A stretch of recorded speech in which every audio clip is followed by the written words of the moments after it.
All right, shalom, shalom, shalom. May the words of my mouth and the meditation of mine heart be acceptable in Yahweh's sight. He is our strength and our redeemer, and it is in his name, which is his authority, that we pray, praise, proclaim, project, and protect today's message. Aman. Bakwatav, Barakalat Shem Yahweh, shalom. Shabbat shalom, Yachashel, Anai Kwavai, Kwahelet of Christ, Mashalom Chi, Kwam Yachashel, Tedach, Achia, Zion. Thank you, everybody, for being on. We appreciate, love you. We lift you up in value. We appreciate you. How is everyone doing? Prayerfully, everybody's doing fine. Can you hear me? Prayerfully, you can. Hopefully, everybody's able to hear me. Please, ma'am, please, sir, just look out for your Google Calendar invites and everything on today. We thank you, and we appreciate you. We're going to go ahead and get right into this message. I will try to keep this within an hour total today and give us some time to get ready to transition into our Shabbat lesson on the podcast at the top of the hour.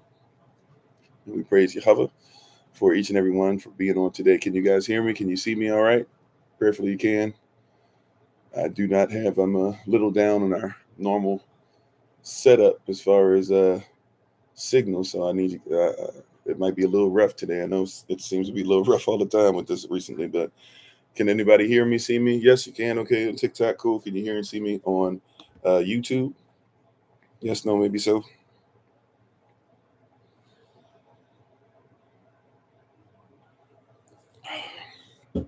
Yes, all right. Thank you so much. Tada. All right, let's go ahead and get into this.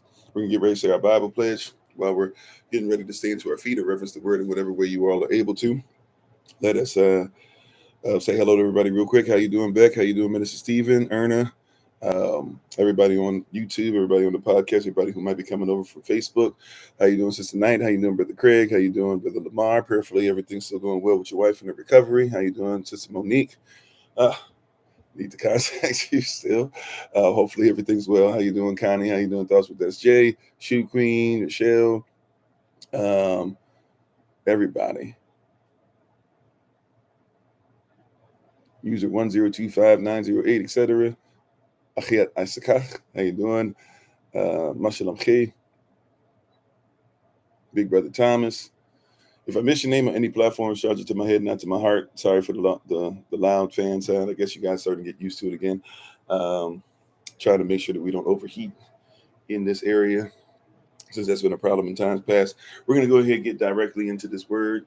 Once again, for information coming up on what's happening today, just check out your Google Calendar invite. Everything should be sent out to you all today. Excuse me. And once again, keep us in prayer. Keep me in prayers. I'm continuing to heal. We're asking that you guys continue to keep each other lifted up in prayer. We're praying over relationships, health concerns, issues, things such as that. By the way, Yam Yasalav, happy born day to those with September born days. I know we've had quite a few already, and so we are thankful for you guys having another day. And I've seen even some of you guys posting about the grandbabies' born days and stuff like that. So Yam Yasalav to everybody. Appreciate, love you, and even for the babies, Yam Yasalav. I'll try to run through and say Yam Yasalav to them on their teaching today as well. How you doing, Sister Carla? Alrighty, yours is on the 30th. Well, happy early born day. If I forget to say it, then Brother Craig, Yam Yasalav. You get to go home today. Hallelujah. Praise Yah. I'm on. Alrighty. Praise Yah. How you doing? Double OG, triple OG. How you doing, Bruda? All right, let's go ahead and get into this. If you want to go ahead and put your right hand in the air, your Bible device, and just repeat after me. This is my Bible. This is my sword. In this will I trust. For Yahashua is Lord. No sword of God shall ever be heard. For this is my Bible, and this is Yah's word. Hashem Yahweh. Aman. In Yahweh's name, amen. All right, so Shabbat Shalom to everyone. Peace, peace, peace. Welcome. We appreciate, love you. Thank you for being on with us today. And as we continue to go through what Yahweh has for us, and we're excited and thankful and grateful for this word. So this word is going to be in your face. Just going to straight up let it be known. So moderators, thank you in advance. Depending on who comes aboard, they have been holding us low. We started getting up to 4,000 or 5,000 viewers, which is really small for us. Again, and then they immediately started getting us down to 1,000. They started hitting us with all these fake infractions, supposedly, that we're hidden, and restrictions they need to give. So whoever comes on today, let us be ready. We're going to go a little deep, a little in person's faces. So today's topic that I've been given by Holy Ghost is built on an inferiority complex. Built on an inferiority complex. Hola, ¿cómo está mi hermana Sherry? Gracias por la presencia. It is built on what? An inferiority complex. That's what we're talking about today.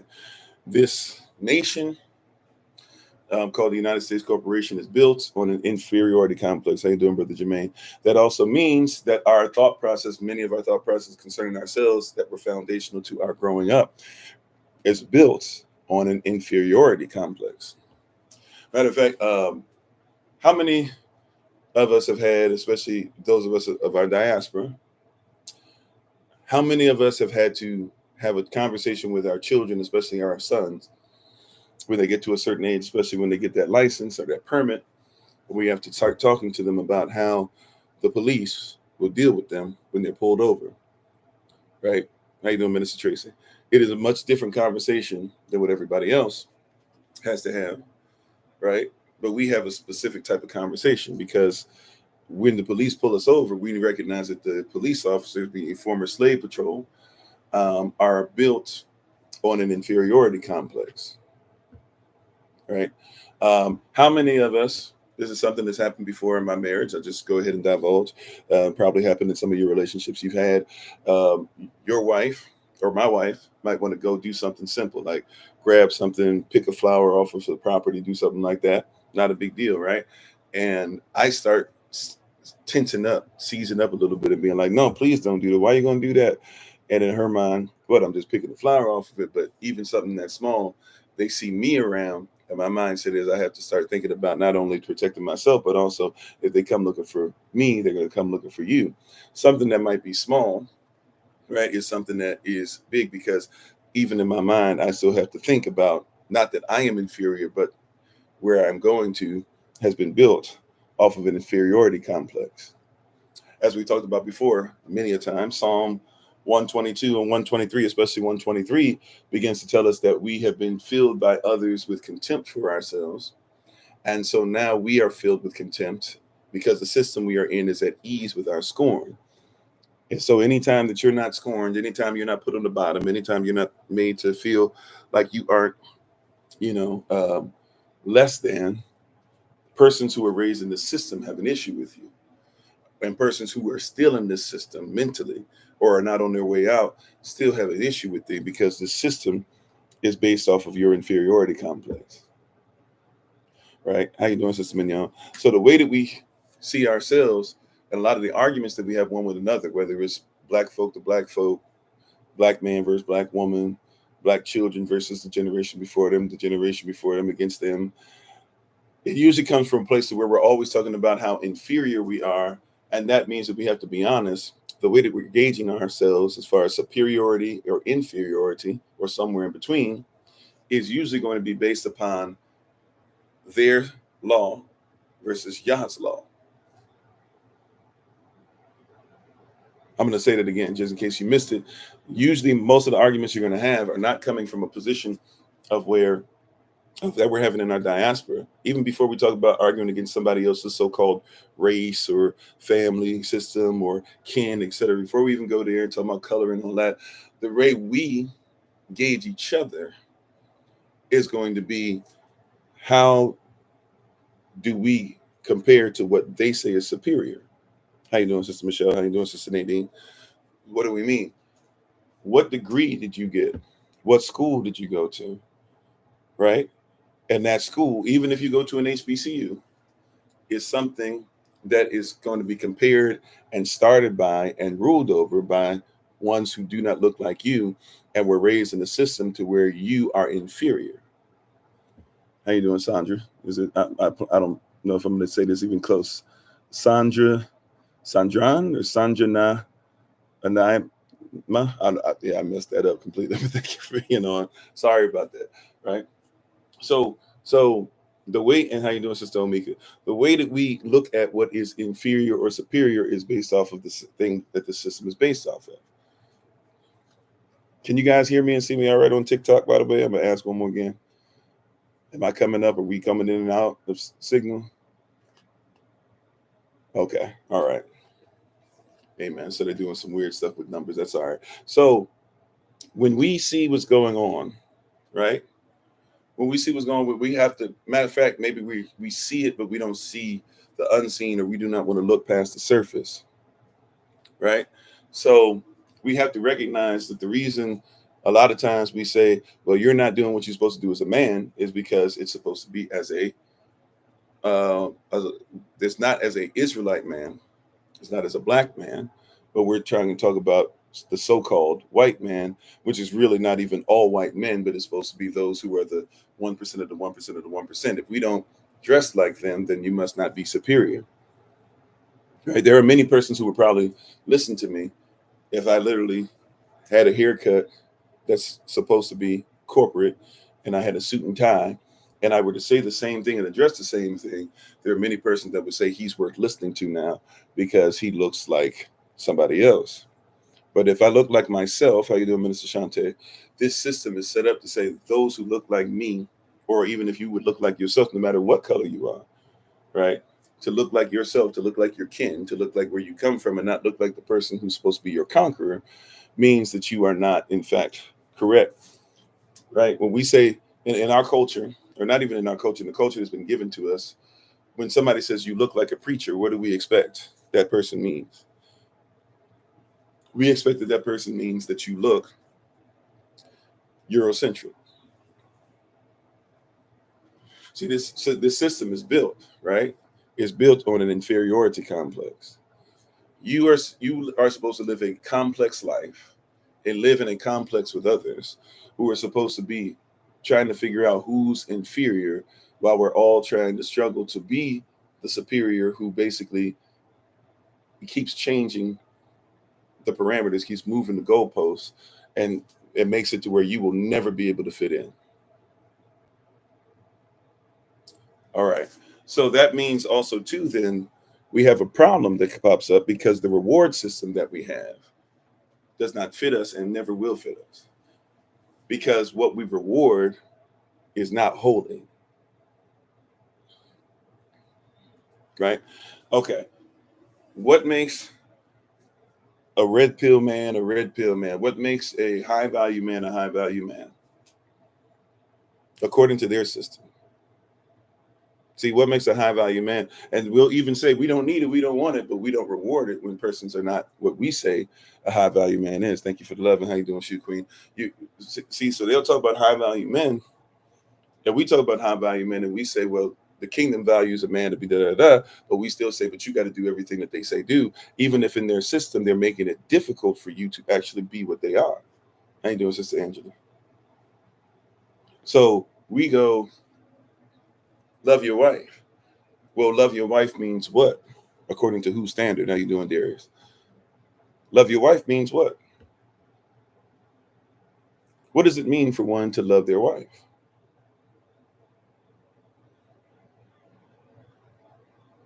What does it mean for one to love his wife?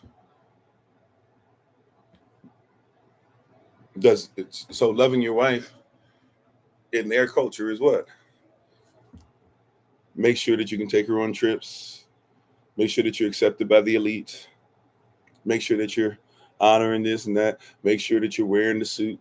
Make sure that she's always looking like everybody else. Make sure, but what does your culture say? First of all, what is a husband? What is a wife in our culture?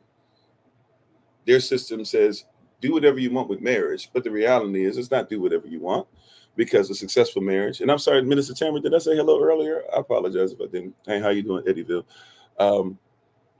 How you doing, Grounded? See, we don't even.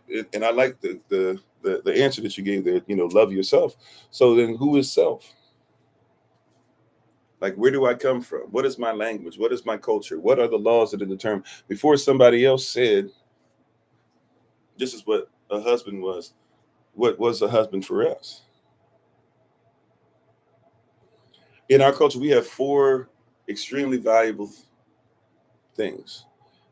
And only one is always number one. The other three can flow in the order. But we have Yahweh, who's always Elohim, right? Elohim is always number one, right? We have Yahweh. Then we have husbands, we have wives, we have children. And they can, and the husbands, wives, and children, depending on where we are, as far as the focus might change. But those are the four things that we have as far as building the community. But if everybody has a inferiority complex, then we have a problem because everybody feels inferior. We could say the assembly as well, or a family unit, sure, right? We have each other, right? So we, if you want to add a fifth one, let's grant that, right? A fifth one. Let's even add that to today, right? No problem. So we have Elohim always first. Then we have husbands, we have wives, we have children, we have each other, we have assembly, or congregation for some of you, or Israel for some of us, or kingdom for some of us. But we're talking about basically still dealing with the three and how they work together as one, right? In being in one with the Most High Yahweh. So if we don't reward things in our community correctly, then we don't still feel that we start feeling like it's inferior. But then we go out to somebody else's society and they reward certain things and we say, oh, they're better than us, or we need to be like them. But what are we rewarding? See, watch this. Are husbands rewarded for being husbands? Or do husbands, look, I'm gonna just tell you straight up, a lot of brothers say the same thing. Hey, I'm doing this, I'm doing this, I'm doing this, and I'm always told, well, what I'm doing isn't registered. They can pick out 75 things that I did wrong today, but nobody says, you know what, wow, thank you for even being here. And somebody then says, well, just because he's here don't mean anything. Yeah, but he's here.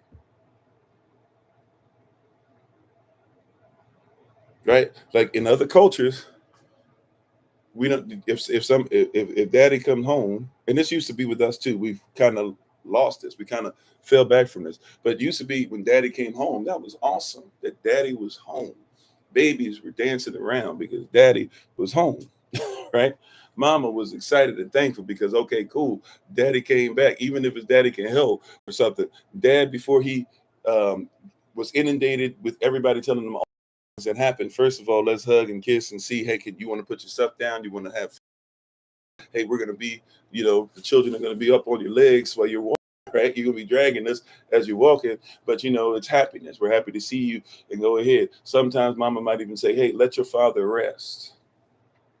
Doesn't mean that he has no thought process and no affiliation or doesn't communicate with the babies at all, but he just got back to the door, right? Moms are supposed to be appreciated simply because she's there, right? You hear in a lot of speeches, and it's interesting, persons come against these speeches now, right?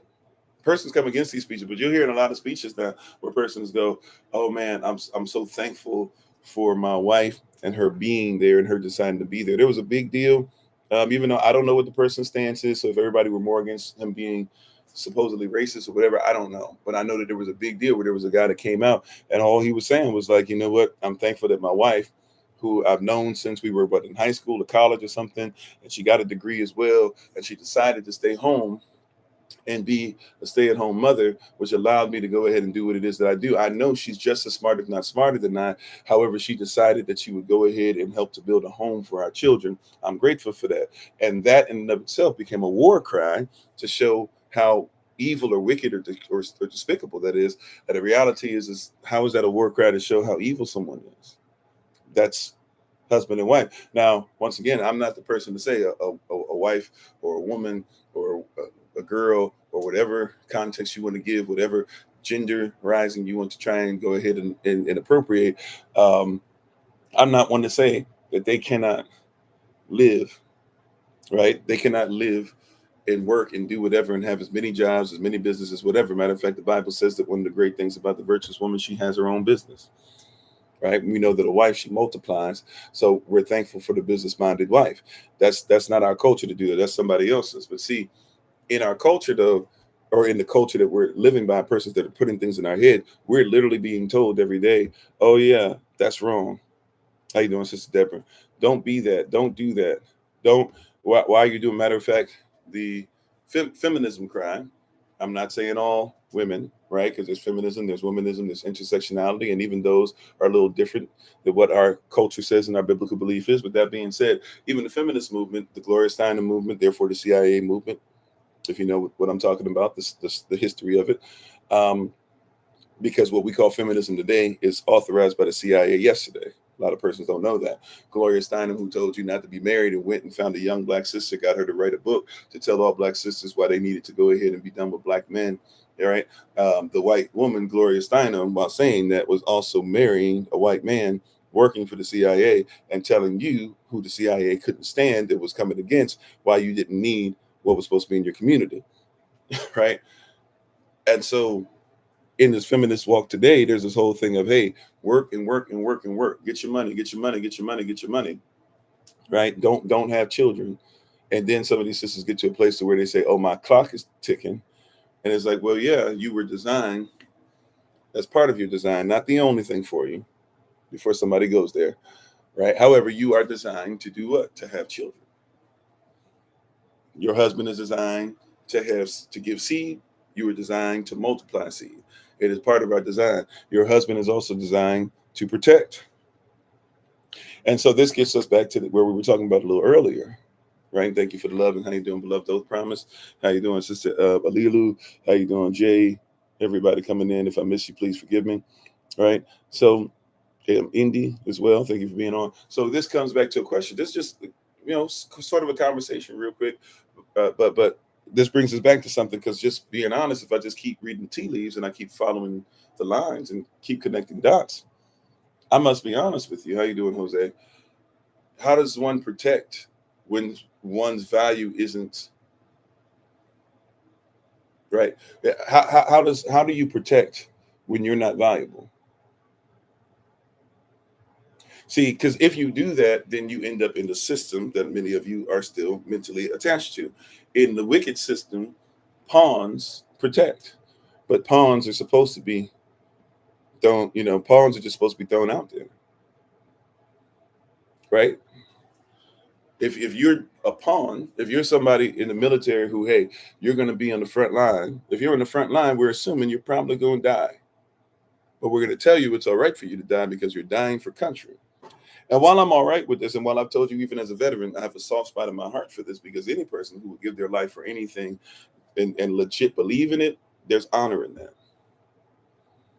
Even if somebody's ignorant of what they're fighting for, there's honor in it. And so if I see a flag in half mast on a military base, or I see that somebody has passed away and I go to the funeral, or if I'm even doing the funeral, playing music for the funeral, if I see that flag draped over the coffin or whatever, I promise you, I'm the first to stand up to attention and give that salute, because I recognize the power of one who gives their life for what they believe in, whose blood is sown into the soil for their belief system, so that somebody might be able to work in their faith because they gave up their life and their works for their faith. I salute that all day, every day. Right? No problem with saluting it. I'll salute it 75 times a day, 20,000 times a year, whatever. Right? I have no problem saluting somebody who actually legit believes that they're giving their life for something that is amazing. That's why I talk about Reverend Dr. Martin Luther King Jr. and those that y'all be trying to deny what he did. And now cats coming from Minister Malcolm Shabazz and acting like Malcolm X didn't die for what he believed in and stuff, or that we have. Look, if you disagree with them, that's one thing. But if you try to down them and demean them and blah, blah, if it's not for their blood to shed, you ain't here talking. Right? Respect is respect. Right? Respect is respect. You're a retired firefighter. Okay, respect is, right? That being said, if we don't respect what protects, then how do you don't want protection? What you want is somebody that's just willing to die for you and listen to whatever you say. You want a pawn. And see, this is part of our problem in our community. We have an inferiority complex. The inferiority complex really runs like this. This is what Holy Ghost revealed to me prayerfully. This is something that you catch. Somebody might have something to say about this. It is what it is. But prayerfully, you see where my heart is on this. Our sisters are not inferior. However, when they're talking to us, they're trying to tell us they feel inferior. Shabbat Shalom, Brother Cole, and Shabbat Shalom to everybody coming on. Appreciate love y'all. Right? Let me say it again. Our sisters are not inferior. However, when they're coming to you feeling like you think they're inferior, feeling like the system feels like they're inferior, and sometimes because of it, even though they ultimately do not believe that they are inferior, they actually are feeling and working in an inferiority complex. Because what is the black woman? The black woman is basically the mule to be used. She's the pawn. Um, I'm not going to say the title of it, but you guys know some of you might know there's a show that just picked up a lot of steam, and persons are trying to cancel them somewhat. A show called Shh and Gigs, as in Shh and Giggles, if you know the. But there's a UK show, a British show called SHI. You know what? S and Gigs, and they went on a show with Andrew something, whatever the comedian's name is, Andrew Schultz. And everybody should know Andrew Schultz is always about you demeaning persons and making them look bad so that he can make money. That's how he blew up in 2020 and has been blowing up ever since. Right? He was kind of already around anyway, but that's kind of what he's become is, I'm going to make fun of something. And he's been anti-black in a lot of his rhetoric. He's this person that says, why do you call yourself African American or Black American or whatever? You should just be American, not even thinking about the fact that those who call themselves Americans are appropriating because the original definition of an American is a copper-colored person indigenous to the Americas, whatever. But, he does stuff like that. And some persons say anybody can get it, this and that or whatever, but he has a big tendency to really come against Black folk. Because once again, this system that he lives in that has allowed him, even as a Schultz, we'll leave it there. This system has allowed him to be able to be protected in ways that many of us are not. And so he asked for these two popular worldwide figures. I do not recall their name right now. I actually watched them somewhat often. I can't recall their names right now, but the two, I'll call them gentlemen. I don't like gentlemen, but I'll call them gentlemen. The two gentlemen from England, they come over and they do the show, right? And as these two gentlemen, no, not Abba and Preach. That's their show was called Abba and Preach, and their names are Abba and Preach. Or well, Abba's name is Abba, I think. I don't know what Preach's actual name is, but the guys from SHI, you know what, show and gigs. I see their names and everything. Like one is a Muslim, both of them. Well, one is mixed. One is Nigerian. I think the other might be mixed with Caribbean and white or something else, something like that. James and Fuhad. Thank you. James might not even be mixed, whatever, but whatever. And anyway, so their show has blown up a lot in the last year specifically. They've gone to a lot of places. They've been traveling now. They've gotten awards. And they're basically what usually happens a lot in our community. There are two guys, and I'm talking about worldwide. This usually happens. They grew up poor. They grew up in the hood. They grew up on the yard. Okay, so he is mixed. Okay, so they grew up on the yard. They would say, right? They grew up in the neighborhood. They grew up in the yard. They grew up in the hood, right? Yard. They grew up in the hood, and they were in Mandem, where they weren't like the one everybody wanted, the strong one or whatever, right? But they were in the hood. They came through some stuff, but they never really were like looked up that much. They were kind of torn down, and so they grew up in a hood environment. Right, they grew up around a lot of stuff. They grew up seeing some things, and they're not necessarily. This is one of the things we mess up too. They shouldn't necessarily be looked at as leaders for our people, anyways. They're persons that are just making jokes, doing whatever, very ignorant, doing their best. How you doing, Daily Urban, by the way? But they went on Andrew Schultz's show. Andrew Schultz does what he does a lot of times, like when he tried to say Beyonce is not as big as Taylor Swift, or that Taylor Swift is better than Michael Jackson, or that he does stuff to make it a point to show you. Ultimately, he's gonna show his colors. Sometimes because he's just trying to troll. Sometimes because he legit feels like that, right? And so they went on Andrew Schultz's show, and Andrew Schultz starts downing Black women. Now, I won't say it's probably as malicious as what has been made, because we kind of have all or nothing. We don't have any ability to look in the in-between. But he did, in fact, make it a point to down Black women, and started basically, saying, so James and Fuhad basically, I think, started talking about the Black woman effect, or whatever they call it, the Black girlfriend effect, or something like that, where if you have what's called mixed race relationship, you know, basically you'll have a white man, if he gets with a black girl, there's like this vibe and this what would you call it? Not theme. Well, it is a theme and a motif, but what do you call it? I guess what's gone viral or whatever, where you see the black girl and the white guy get together. All of a sudden, the white guy starts dressing like a lot different. Everybody all of a sudden talking about, "Ooh, he looking zesty," or she made him look zesty. He looking like almost like zaddy and stuff like that, like craziness, right? So so basically, they try to introduce it, and he's like, "I've never heard of the black girlfriend effect. What is that?" So they try to explain it to him, and he's like, "Oh no, no, no." He's like, especially when they be growing the beards, they grow the beards because she gonna slap the mess out of them, and you know, and he starts going to this place, basically trying to like say that all black women are women that are abusive, that yell, that they're angry, et cetera, et cetera. And everybody got upset because rather than stop it, right, rather than just say, "Yo, don't talk about our women," they went into a place of what? Being at ease, making him at ease, and therefore appeasing him by making sure that they scorn the black women, right? And laughing along with them. So here's the way that this works. Black women are the mules for all this stuff. So how is it that you allow this stuff to happen? You got to have the black woman be the one to carry it. Willie Lynch system, right? Also, too, how do you allow even this their show S Word and Gigs to grow? It had to be black women that grew it. So black women that grew it, all of a sudden now find out that James and Fuhad may not be the those who provide the security that they thought that they would. And if we be honest, they never really were. If we be honest, if you look at their show, look, I laugh at some of the stuff too and stuff as well, but I compartmentalize while watching the stuff.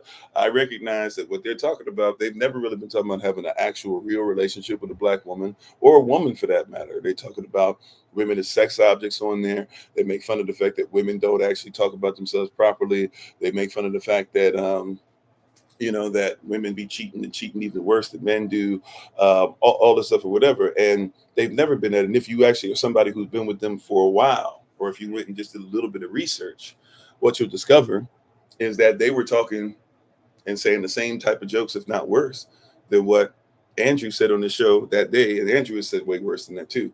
But they've said way worse when they just weren't popular. Now that the sisters came through and made them popular, they've had opportunities, and the first opportunity to get to leave these sisters behind, because this is why you do those shows. You do those shows not just so that you can go ahead. Like if I get invited to a platform, I want you to know how this works, right? How you doing, Big Chief? If I get invited to a platform and I go on the platform, one of the things that I know happens, not that I'm even trying to, but let's just be honest. One of the things that I know happens, yeah, is if I go on another platform, there's an opportunity to expand. Like just being honest. So if somebody asks me to argue against them and it's talking about evolution on their show, there's going to be a bunch of persons who believe in evolution who are going to hear Pastor Kofi for the first time, and you're going to hear them for the first time. And there's an opportunity that some of you guys might like what they have to say, even if you don't fully believe it. And there's an opportunity that some of them might like what I have to say. And so when I'm choosing something and when I'm praying about it, I even contact some of you sometimes after I talk to Elder Alma first. I'll even contact some of you to be like, what do you think? Because I recognize that there's cross branding. Basically, there's two different audiences, all right, that are going to come together. Even if we believe the same thing, by the way, if there's Hebrew Israelites out there, all right, if we go and on theirs or they come on ours or whatever, we come together, that means that their audience is seeing you for the first time and your audience is seeing them. We're seeing the so-called leaders or the representation of both, and we're about to have for the first time some kind of, you know, meeting of the mind. We know this, right? Without doubt, we know this. How you doing, Miss Q?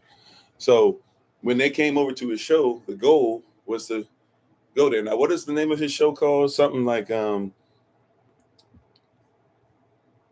so we can't act too surprised. What is Andrew Schultz YouTube show? What is it? They don't even have it on here. What is the name of his show? But whatever it is. Oh, Flagrant. Thank you. Flagrant. So if you're going on a show that's flagrant, you got to recognize you're going on to see some flagrant stuff. So they're going to a place where persons are going to say, they're going to say some flagrant stuff. So if you really cared about it, now I'm not trying to do the cancel thing, whatever. I'll probably watch them from time to time like I do anyways. I'm just be honest with you. Sisters, if you're mad at me, hey, I protect y'all, right? So if I watch their show and they say something crazy, I'll be the first one to be like, yo, what they said is crazy. That being said, they didn't come over to his show not knowing who he was. If I go, and a lot of persons kind of didn't catch what was going on. Like if you're going to a show called Flagrant, you shouldn't be surprised when some flagrant behavior happens. Right. But here's the deal. Fuhan and James, they don't have responsibility because that's not what they're supposed to be doing. Right? We assumed, how you doing, Sister Shima? Many of us assumed, how you doing, Sister Kimberly? The assumption was they are going to protect Black women. And this is what we did in our head. This is why we have to be careful. Not all Israel is Israel, not all kinfolk is kinfolk. In our head, what we said is they're going to protect Black women because they're Black. And a lot of Black women supported them and thought, okay, when push comes to shove, we'll laugh at ourselves. We'll let you do whatever. We'll build your whole little thing up. Go ahead, do your little show. But when it comes time to protect us, you'll protect us. How you doing, Travaris? And then they got in front and they didn't protect you. And now everybody's saying, but once again, if you do some research, they never were protecting you. But once they saw that it was you that was lifting them up, they said, okay, well, we'll tailor it to where we still are doing a lot of the stuff, but we won't come in our audience. But if we have a chance to make our audience bigger with somebody that we actually respect, right? Because what is the system based off of again? What are we talking about today? This is built on an inferiority complex. They feel inferior. They had no problem defending it. I'm not saying that they shouldn't, but they had no problem saying, hey, yeah, Black-white relationships, no problem. We love white women. Then they said, we love all women. But when it came to protecting a certain woman, they weren't going to do it, especially not on that show. Now, once that show was over and they saw the backlash was crazy, they thought it wouldn't even be a problem because we were letting this stuff go. See, when you let unrighteousness go over and over and over again, hey, what's with more unrighteousness? There's nothing more to a little bit more. Yeah, we'll be a little more unrighteous. We'll be a little more unrighteous. And then they went ahead and then it went too far. And now everybody's saying, you guys are unrighteous. They've been unrighteous. They've been unrighteous, right? We're laughing at the things that they bring up in unrighteousness. Not always, but, a lot of the stuff, even a lot of the stuff that they used to do was go on Twitter or X now, right? But they go on there and they would read all the stuff like, how women disrespect men, how men disrespect women, and they would laugh. What are some of the things that turn you on? And they would talk about all the things as far as sexually, if somebody says this, that, or whatever. Like that's the show, is to laugh and to have S-word and gigs. That's the show. That was the point of the whole show. That was the whole point of them coming together like they did, right? Was to ensure that that's what we had going on. So we had to recognize that the show was based off of feeling contempt. And as I said, they were never mandem. They were never like that hood cat. They were never the strong dude, but they grew up in the hood. So they get the street cred, even though they weren't tough. And they get the leadership thing, even though they're not supposed to be leaders. Minister Malcolm X taught us about that as well, that a leader, you must recognize that we're one of the only groups of persons who have been tricked into believing that our leaders are actors, right? That our leaders are comedians, that our leaders are persons who come on. So look, I'm not saying you can't be on YouTube or TikTok, but just because you're on YouTube or TikTok and you got a bunch of views, it doesn't make you a leader. Even with Abba and Preach, who was mentioned earlier, they have a lot of nice stuff that they say, but Abba's not my leader because Abba's not trying to make sure ultimately that he's taking care of our people. And Preach is not my leader because Preach is not ultimately trying to take care of our people.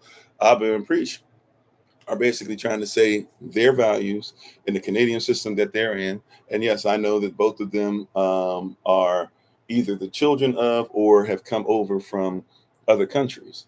But, they're not worried. Like Abba does the same thing that he says you can't do. Abba will sit there and tell you, well, he's going to tell you what it is because he lived in LA for a couple years or whatever. And so he's going to tell you what Black persons in the United States of America are like, as if Black persons in Arkansas act like Black persons in LA, or like Black persons in Maine act like, Black persons in Detroit. right? So then I'm not looking for them to be my leader. They bring up some interesting stuff, and it's always nice to have a different point of view. But we have to be careful, see, because even with them, they're forming opinions, even the stuff on, I'm tired when black folks say blah, blah, this and that. When you're talking like that, you know what you're talking like? You're talking like somebody who's at ease with our scorn. How you doing, y'all son? How you doing? Word around. Like that's fact. So everybody's getting on Fuhad and James, but we're not talking about the fact that the whole system, this system is set up on an inferiority complex. And here's one of the things that we don't want to talk about. James and Fuhad, before they became famous in your eyes, you got to remember they were considered to be inferior. And in many persons' eyes, they still are, including their own. I'm not saying anything to make fun of them, because I've told y'all I've dealt with that in times past, and if I'm not careful, it still rears its ugly head to where it was difficult for me to believe that me being myself was something that was positive. I used to think that my mere existence was an inferiority piece. Many persons are still going through an inferiority complex. How you doing? Is it Bab? Sorry, Bab. How you doing? Right. Many persons are still going through an inferiority complex. Many persons still don't see themselves as proper. Many persons are still, so now here's Fuhad and James. Yes, you gave them a bunch of money. You gave them a little tiny staff. And so now that they got a little bit going on, right? Now that they got a little bit going on, we're expecting for them to be leaders, this and that. No, like they still are inferior in their mind. Right? This is what happens with a lot of persons. You got to be careful. Some of you be like, oh man, this brother got money, this and that, or whatever. Do you not know that that brother who's a doctor, blah, blah, who's a doctor now, this and that, or whatever, that brother was the nerd who everybody was saying did too much homework. Everybody was saying he didn't care, or he wasn't cool enough. Right? He didn't play the sports that everybody else played. Like real talk. I've had sisters tell me, oh yeah, we need to make sure I need my son to be better and blah, blah, this and that or whatever. Well, what you mean? One of the first things to bring up, well, he's not normal. What you mean he's not normal? He's not playing basketball. He doesn't know football. He doesn't know this. He's into chess. He's studying this. He's talking about blah, blah. It's like, well, what's not normal about that? That's not just a man thing. That's a inferiority complex thing. That you think that because your child is not doing what supposedly is normal. What's normal for the black youth? What's supposed to be his fruit that he gets? What's supposed to be his tree? His tree is supposed to be the NFL. Even if he can't make it to the NFL, he should know the NFL and get into it. What if he's looks at it and he says, yeah, guys knocking each other out, not that appealing to me. He's not as competitive. What do you mean? Well, he's not competitive. What do you mean he's not cursing everybody out because it's time for him to win? Right? You see what I'm saying? The mindset that we have, even with our children. Baby girl's not normal. What you mean baby girl's not normal? Baby girl's not normal. She's not sitting up there. She don't want to go here. She don't want to go out. She don't want to dance like this. She don't blah, blah. But what you mean? Right? Like we don't even have, like, I'm just gonna be honest, we don't have normal parameters for our child because we don't even know what normal is, especially for you. Right? Golden rule, the entire golden rule. Do unto others as you want done unto you. For what? For this is the law and the prophets. Right. And then we send them down the wrong path, and Yahweh's not there, so he cannot direct our paths. Great point, Minister Stephen. Right? Like what is normal for us for a little girl? See, because what's become normal for somebody else is, hey, no father in the home, possibly, right? Maybe possibly this is a story that some of us have gone through. No father in the home. And so since there's no father in the home, mama raises her to be like a mini mama. And she can have a big brother away with murder in the house, right?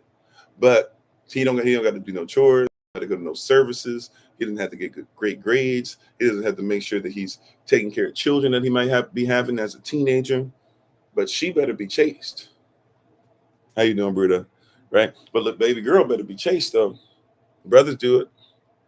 I talked about this before. I had a friend, and he was talking about his his daughters and talking about, yeah, man, you can't just be having your daughters out here or whatever, man. So I got to make sure my daughters, they can't date until they 30. You know, he makes the joke or whatever. He's like, I don't want them traveling anywhere without me, blah, blah. Like, you got to watch over your daughters. He was like, your sons, that's different. I was like, why is that different? I was like, why is that different? Real talk. You see what I'm saying? No wonder the brother gonna grow up with no accountability, because you as his father are not accountable to him or for him. You know, if you're going to be accountable for something, you got to be accountable to it. And if you're going to be accountable for something, that thing has to be accountable to you. Your son can't be accountable to you if you're not even accountable to him, and therefore you're not accountable for him. See, in my friend's mind, his thought process was, hey, my son, you know, look, his daddy, I was out there, I was having sex. Yeah, I got 4 or 5 children and had a bunch of girls and had a bunch of abortions that, you know, I should have had way more. But, you know, it is what it is. That's just what guys do. No, that's not normal. That's not normal. That's not just what guys do. It's not normal. And see, when you normalize it, then you can't be upset when your son starts having these babies and out of wedlock, or ends up doing some stuff, some other things. It could be other things I won't get into, right? But you can't be upset when your son is doing these things when you don't even have a normalcy, especially something that's designed in law. Once again, you're raising him to be inferior. You're about to raise him with this inferiority complex that none of us should have.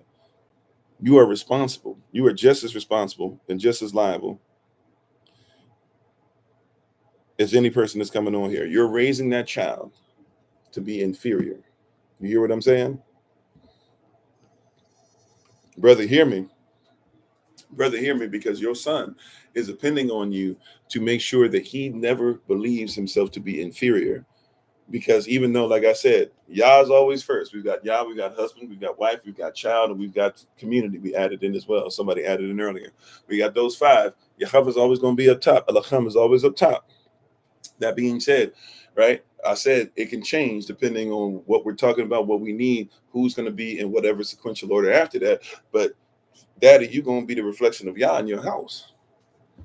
And if, how you doing, Minister Elisha? And if, look, hear me, Dad, if your son sees that you as his father are not accountable to him, and he's not accountable to you, and there because you're not accountable for him, then he's going to think the same thing about Yahweh. And this is where a lot of us are missing it. See, even in this, a lot of persons want us to be accountable to each other, but we don't want to be accountable to each other at the same time. If I'm accountable for you, I'm accountable to you. Now, accountable to you doesn't mean that I got to be your doormat, just like you shouldn't have to be mine. But accountable to you, it means something. Right? If I'm accountable to you, then that means I'm accountable for you. That means I get to tell you what you're doing wrong, because I would never do what I told you was wrong. And if I do it, it's either because I didn't mean to do it, or because I've sinned and I need to be punished worse than you would need to be punished. I need to sit down more than you would need to sit down. I need to be chastised more than you might need to be chastised, because I'm supposed to be the example. In accountability partnership, right? There's certain things that you should recognize the other person's there for. If you have an accountability partner, what they call an accountability partner, you should make sure you recognize that you're accountable to somebody, but not always for the same things. Sometimes you're accountable because you should find somebody that's accountable. You're accountable to for different reasons, because they see things differently, right? So if somebody sees everything in a big scope, then you should be right. Then let them do that, because you're usually not that great at seeing everything in a big scope. If you already see everything in a big scope, maybe you have an accountability partner that is, but you need another accountability partner somewhere to where they can actually look at things as far as tick by tick, because maybe you missed some of that. Right. Well, here's one of the biggest things. I'm dancing around one of the big parts. I got to come back to it, because one of the reasons that we talked about this a lot yesterday, one of the reasons you do not believe in being accountable to each other and for each other is because you don't even believe, according to the system, you don't believe that you're Israel. Not all the way.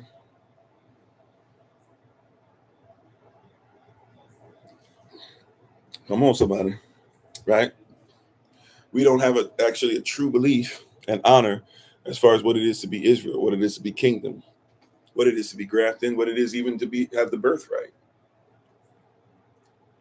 So you have a birthright, but you'll easily give it away for a pot of porridge because you don't think that the birthright is more important than what you'll eat one time. My greatness. Did somebody catch that? You might have the birthright, but you do not necessarily believe that what you have is more valuable than what you'll eat one time. Right? In other words, the pot of porridge that Esau had. Jacob said, if you're hungry, give me your birthright. Esau was like, I'd rather eat the pot of porridge than have a birthright eternally. We keep forgetting this part. We know that Abraham's seed is guaranteed something. That means Esau is guaranteed what Abraham's guaranteed. Esau said, I'll give up what Abraham was guaranteed because I'd rather eat right now. Right? You can fast. Just because you're hungry doesn't mean that your body won't kick in and say, okay, we're over this hunger. Go through the headache, go through the concern, go through whatever. But then when your body is like, okay, I feel great enough to get up, then get up again and then go find yourself something to eat later. If I miss a meal, it's not going to be the end of the world. But if I lose my birthright, uh-oh. Can I say that again? Holy Ghost, say that again if you can, because that's a word right there. If I miss a meal,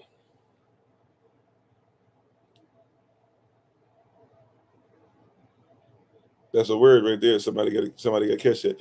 If I miss a meal, that's one thing.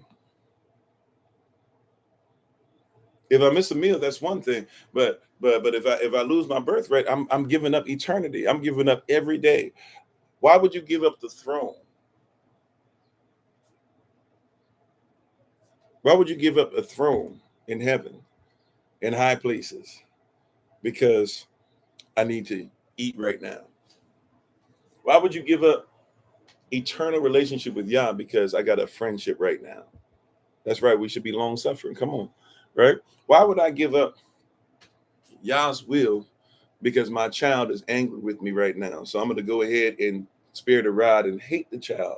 For it's not just only he who spares the rod spoileth the child. It also is he that spared the rod hated the child. It means to ignore. To love is to give action. It doesn't say you don't like your child. It says that you don't love your child if you will not discipline them. And our children are the result of many generations of not being disciplined, at least not by Yah.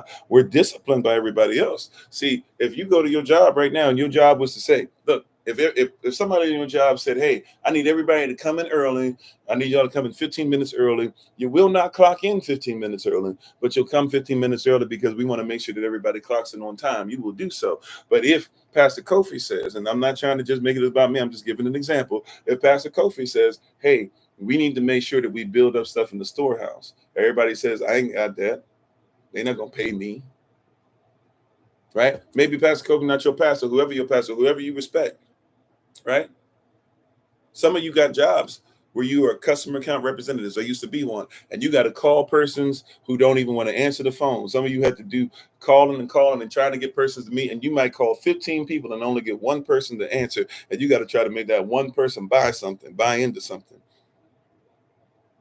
Right? Your leadership, wherever you are, says, hey, we want you to make sure that you go out and you give this word out and that you contact and you connect with each other. And all of a sudden you ain't got no connection skills all of a sudden. Now all of a sudden you don't have to harder to drive. Is it because you won't get something for the moment, which is the dollar?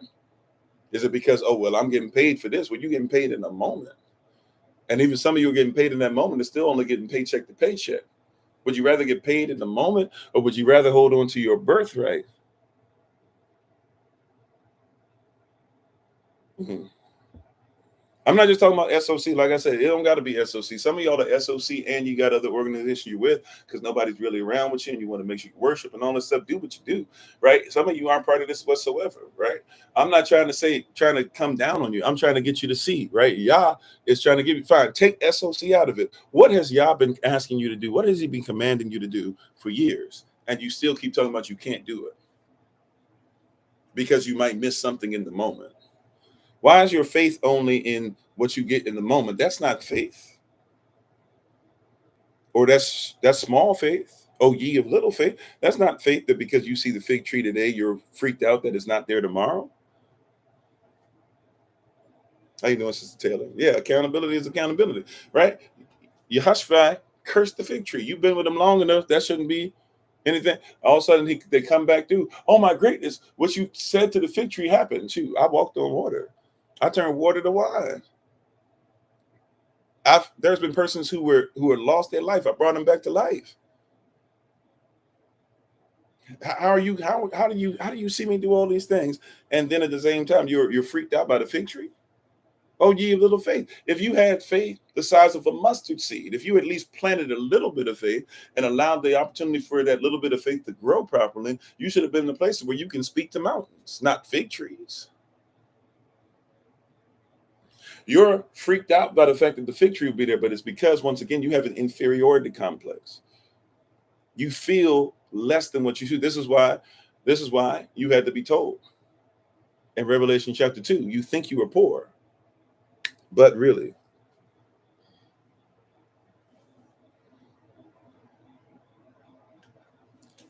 you think you are poor, but really you are.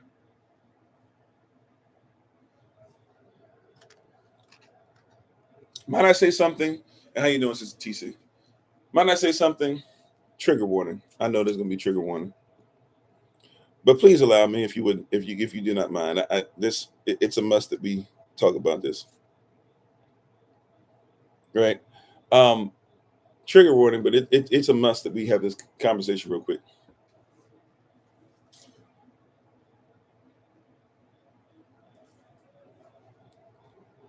What Yah has given you supersedes what man is trying to take away.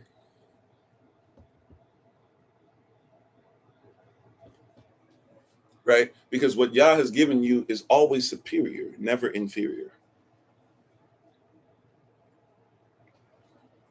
What Yah has given you is always superior, never inferior. So what Yah has given you, right? You should stop just giving away. He's giving you a birthright. Do you know that being a husband is a birthright? So why would you give it away? Because your family says something about her, because your friends say something about her. You not even being a man no more. Look at you. No. That's your inferiority complex. You think you were poor, but he gave it to you to make you rich. Wives, why are you acting the way you're acting? Right? You think you were poor because you're a wife? No, my friends say I'm tired of the way he's saying this and blah, blah. My friends and my family don't like the fact that he's saying blah, blah, whatever. Yeah. You know what? Here's something about a husband that I want you to know, sis. Right? I'm just telling you plain. I'm going to say it to your face. Look, when it comes to your husband, all right, you might not like what I'm about to say, but it's truth. A man that loves you, he holds you accountable because he's accountable to you and he's accountable for you. If you want somebody that's not going to hold you accountable, and if you want somebody that's not accountable to you or accountable for you, then they will never tell you anything about yourself. Y'all be saying the same thing about husbands, right? I ain't saying something different, right? If you're my wife and you love me, one of the worst things you can have is a wife that won't open her mouth to you, because you know what that means. That means she's giving up. She's done. She out. Right? If she's not saying she don't like, or she not telling you every once in a while, I'm not saying she should only be telling what she doesn't like, but if she won't from time to time say, hey, I love you because of this, and I appreciate all these things that you do, and I appreciate love this and blah blah and all this. Same time though, bro, I might need you to spruce this up a little bit. Okay, right? And if she keeps saying something about it, it's because she wants you to fix it. She's not because she wants somebody else. And if she starts looking, we know as a man, if she starts hiring somebody else to do, we start getting in our feelings and getting jealous, right? Because we know that if she's been telling us to do it and we won't do it, and now she says, well, I'll trust somebody else to do it, we know that that's only a couple steps away from, well, I can't depend on him for much. All right, sis. Well, on the flip side, don't ask for a man I hope you hear this now. Don't ask for a husband if you're not willing for him to be, because you got to be accountable to him. He must be accountable to you. That then means he must be accountable for you. That's the way it works, right? And you think that that makes you poor because the world says, how dare you, look at you being inferior, this and that or whatever. But that's Yahweh's will, that you would be protected and you would be secured and you would be given affection, right, by the person that secures you. An example we use all the time, once again, look at a man when he gets a car. How does he take care of that car?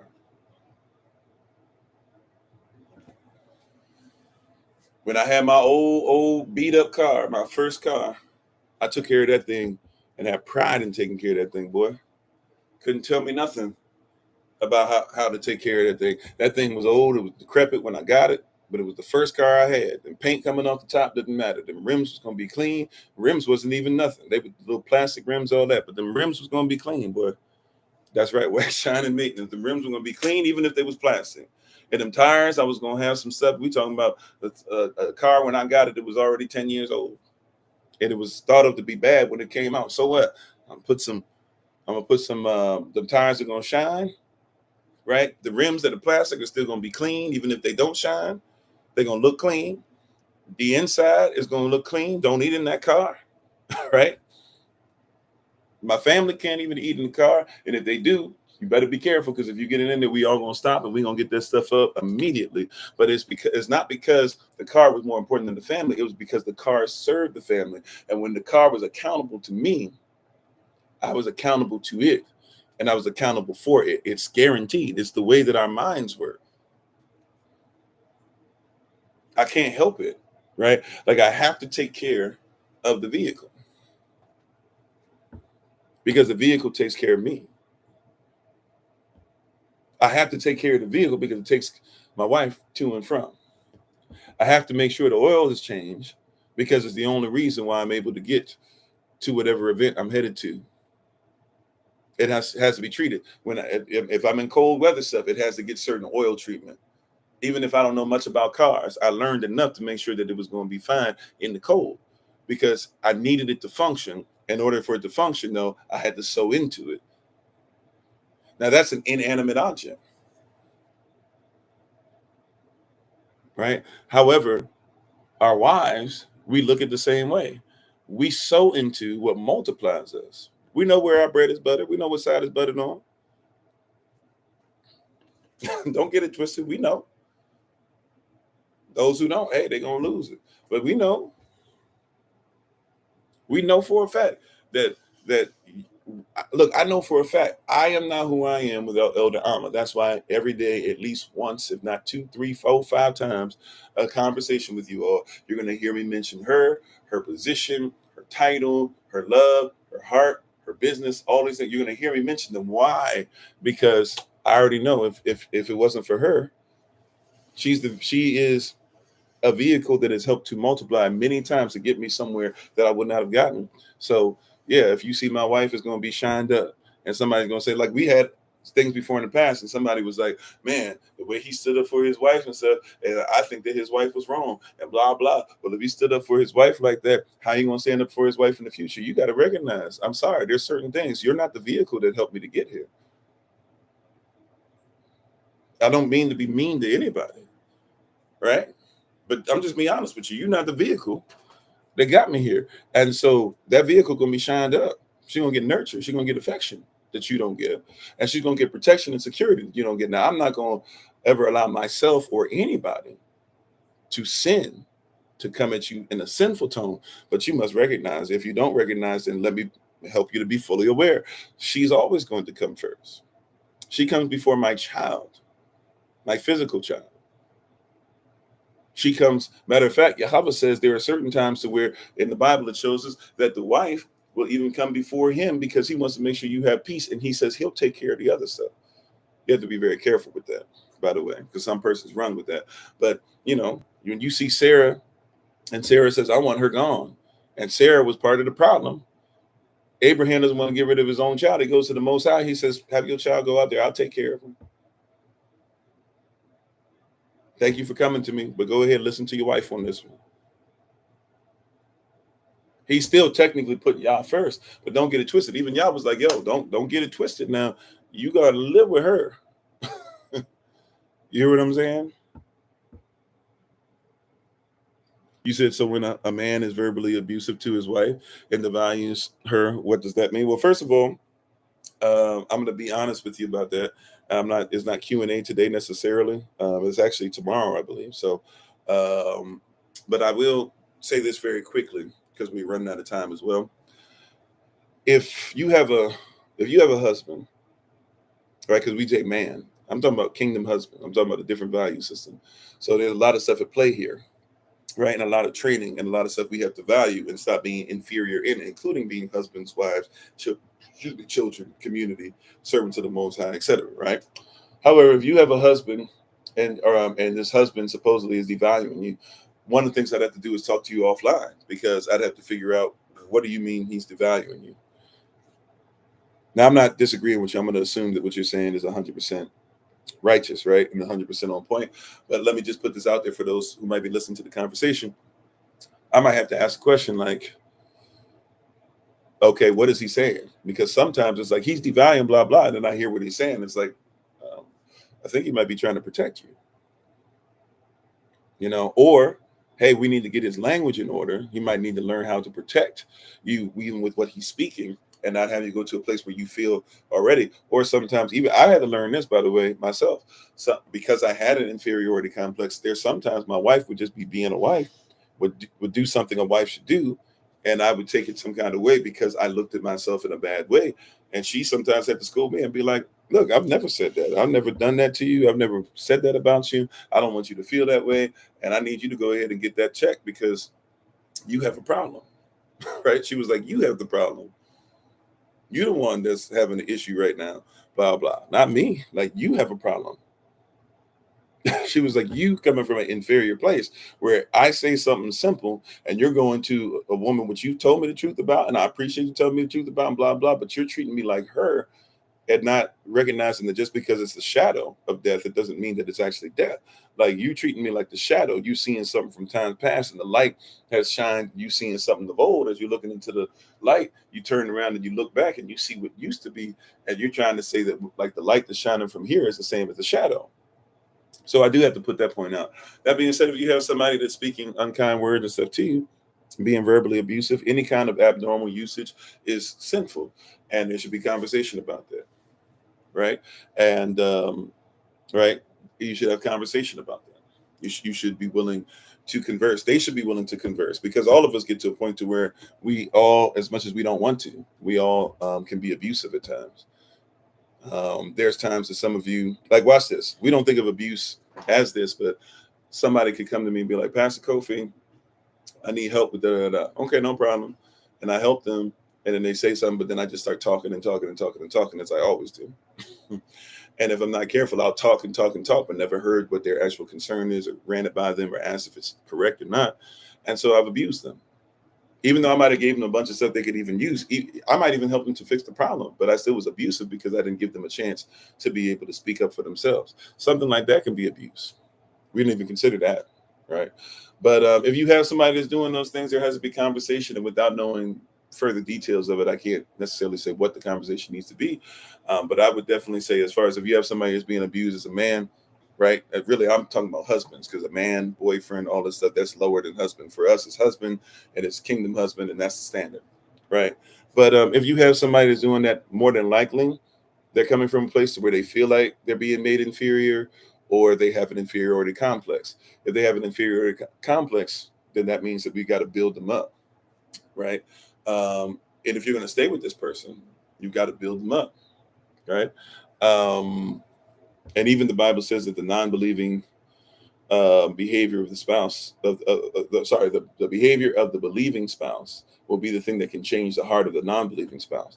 But there are many different ramifications, many places we can go with that. So I think we had to have further conversation offline about individual stuff, or maybe you can bring it up again tomorrow, and we can talk about more specifics, because that's a very broad question, and I know we're about to take our leave in a few minutes.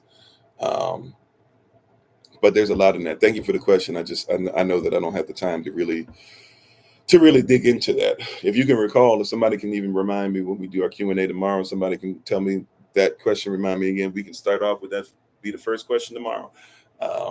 It's just that one, it's going to take me a minute, and I would still want to ask specific questions. For example, right, and we're done with it. I'm going to move on and get ready so we can take our leave. But just for example, is he just dog cussing you? You know what I'm saying? That's different. And even if so, does he dog cuss you for specific reasons or at specific times? Is he always walking around angry? If so, has he been angry since when you met him? And by the way, this is why marriage and stuff is important to do it culturally. Like if you're with somebody who was dating, they're supposed to hide who they are. If we're going through proper ramifications and stuff, we would have vetted this person already. So have they always been angry? They could have been. I don't know enough about them though, but they could have always been angry. And if so, what is the anger issue? We can find out it's a childhood thing. We help them deal with their childhood. You can see that all of a sudden that stress starts going away. But a lot of this stuff comes from that inferiority complex. Once again, many people are living in a complex called inferiority because you believe that you are less than what you were designed to be. And it's important that we talk about that design as well, right? Because it's not that you were just called to be. Yes, you're called, but you are called into your design. Does that make sense? Right? It's not just like you're called to be. You were called into your design. Right? So the reason why I'm in what I'm in is because the reason why I'm teaching is because I was called, which is invited to become what I was designed to be.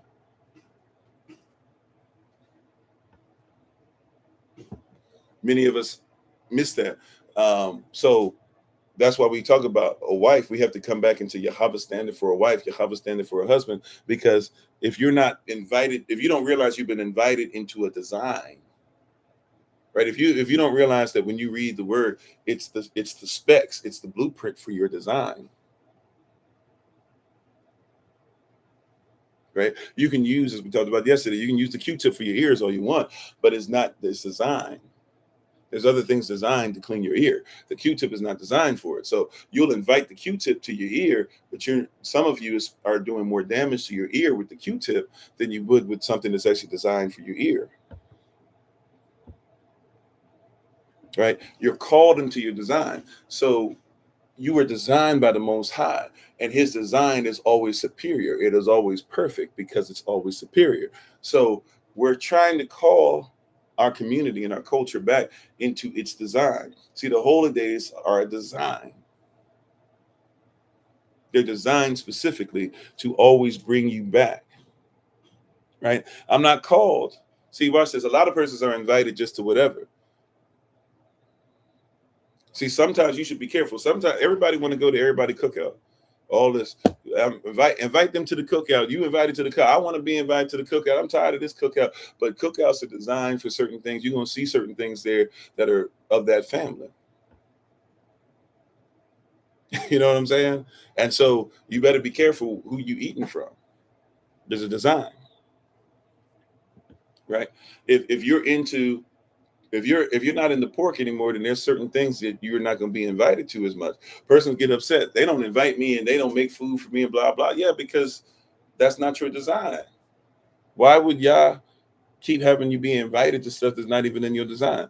Oh man, they don't even invite me to the fish fry anymore. Well, yeah, because they having lobster and they having crabs and they having crawdaddy, and all that stuff like that. Like, yeah, that's not for you anymore. You're not designed.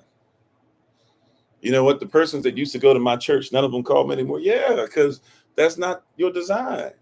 And even they recognize it. Matter of fact, you're the one that told them it wasn't your design. And now all of a sudden you're mad that they won't invite you into something that you said you're not designed for. He called you out of darkness into his marvelous design.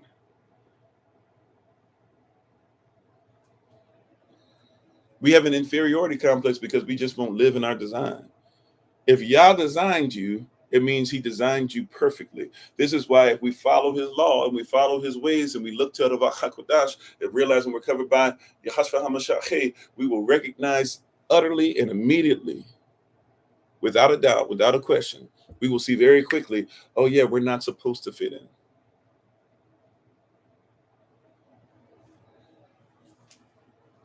No doubt about it. I'm not supposed to fit it. I'm not supposed to teach like anybody else. It's not that I need to teach better than everybody else. I need to realize I do not teach like anybody else, because I will not teach what others teach, because I'm not part of the community that they're part of, and I'm not part of the sense that they have. I'm in kingdom sense, not common sense. And so they want common behavior to be taught, but I'm trying to give common or kingdom behavior that allows eternal behavior. Right?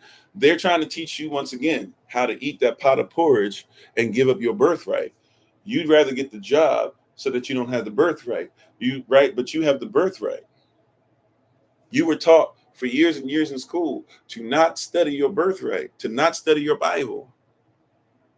No Bibles in school. Actually, technically, you can have Bibles in school. No prayer in school. I guess it depends state by state, right? But no prayer in school. You were taught no prayer in school. Don't do this. Don't do that unless you went to certain private schools.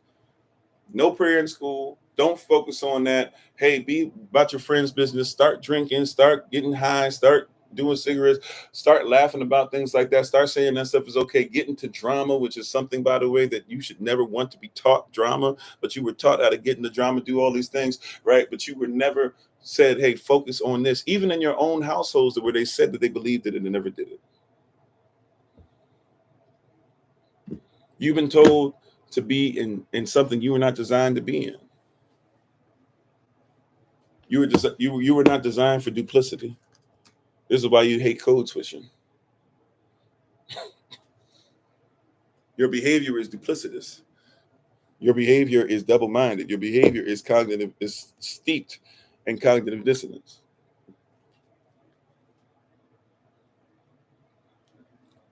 Mom and dad said they loved God, but then you saw a lot of stuff that was like, I don't know.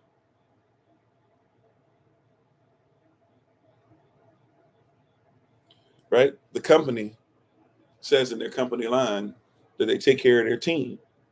You look around, you go, I don't know. The system that you're in says it respects everybody's religious beliefs, freedom of religion. You've been trying to get off for a holiday. You go, I don't know. Right? Unfortunately, though, if we're not careful, we have become the very thing that we say that we despise. We say we don't like that behavior, but we're doing the same thing. We say we love our wives and we protect our wives. Our wives are saying, I don't know. We say we respect our husbands, we honor our husbands. Our husbands, they go into this workforce and they're disrespectful. When they come home, they'll be kings of this castle. Your husband's saying, I don't know. Your children are up here and you saying my child is going to be different and they're not going to deal with the same stuff and they're going to be protected. And I'm going to make sure that I'm difficult and I'm hard from time to time, but I'm going to hold them accountable. But I'm also showing love. Your child will say, I don't know. Your community, doesn't look like you. It doesn't look like your belief system. I didn't say when you walk outside your house, that's not your community. We're supposed to be coming out of that. I said your community doesn't look like you. You're not gentrifying your community. The person that you say you believe in. How is it that your phone, right? If I were to look at your phone, you have more phones from others who are trying to collect debt from you and that you say you can't stand and who don't share your belief systems and who are telling you to see if you can work a double. You got more of those phone calls on your phone than you do you connecting with somebody in your community. You haven't gentrified your phone yet.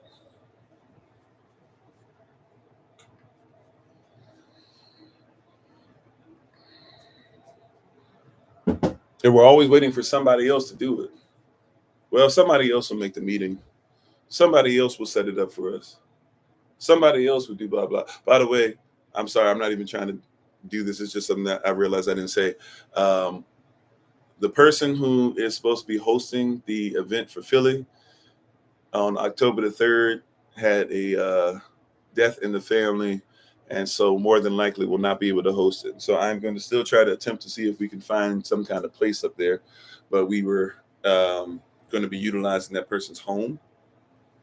So I'll still see if there's a place that we can use. We got to be careful about outside because it's going to be late. So I don't know Philly enough, but if somebody knows of a place, or even if it's a restaurant type place, I don't want to have everybody have to pay all that stuff or whatever. But I'm just trying to think if there's a place, if it's a place that we can get, or if somebody has a connection somewhere or a building somewhere they know, or even if it's a room or a space, long as it's not like disgusting space or anything like that, we can try to make something work. But yeah, just to give you guys a heads up, I got word, I think last night, that I haven't even responded to the person. I just realized, so I'm sorry, I just saw it this rising. If that person is on, but they just had a death in the family, and they're going to need to have some time and some space to take care of some things coming up. So they will, that is right now up in the air. Unfortunately, I'm sorry. Just to give you a heads up, we'll try to make sure everybody's aware that that's at least postponed temporarily. We're trying to get it to work, though. Actually, I won't even say it's postponed. We're looking for a space. If I can't find a space by the end of next week, we'll probably just have to cancel it for this time. But yeah, we have to get to a place where the stuff looks like us, and it comes from an inferiority complex. We believe that we're inferior. We think we are poor, but we're rich. And your enemy keeps gleaning off of you and saying, hey, well, we'll take the stuff that you think you just throwing out there in poverty, and we'll start making ourselves rich, because if you don't believe that you're rich from it, we'll believe that we're rich from it. So, oh, you will? Okay, thank you, Brother Ali. Yeah, let me know if you see something. But anyways, I'm going to keep my promise. Time for us to get ready for the podcast. So, Tada, thank you for being on. Appreciate, love you. Look out for your Google Calendar invites, all that stuff for later, for the stuff coming on today. Brothers, we should be back with our men's meeting this Saturday at 7 p.m. Eastern New York time. And tomorrow will be ministerial prayer at 7 a.m. Eastern New York time. I'll be leading it since Minister Nice is taking sabbatical right now. So we'll be on at 7 a.m. Eastern New York time tomorrow. And then 8 a.m. Eastern New York time, we'll have the live session tomorrow, which will be Q&A. And check your Google Calendar invites for anything else that might be coming up. So Tada, Yachasnel, Kwame Yachasnel, thank you so much. We should have our Feast of Tabernacles meeting today. So that's what I'm saying about check your Google Calendar invite. That should be around 2 p.m. Eastern New York time. And remember, even if you're not coming physically or virtually, that's still, right now, we're just using that as a meeting for everybody. So consider that also a SOC community meeting. We'll try to run through some things, and then I'll talk about some FOT stuff. And I know I'm behind on a lot of stuff, especially with this thing, the infection stuff I'm still kind of dealing with. But it is what it is. But we thank you all. We appreciate, love you. We hope that you guys are doing well, and continued healing and progression of healing for all of us.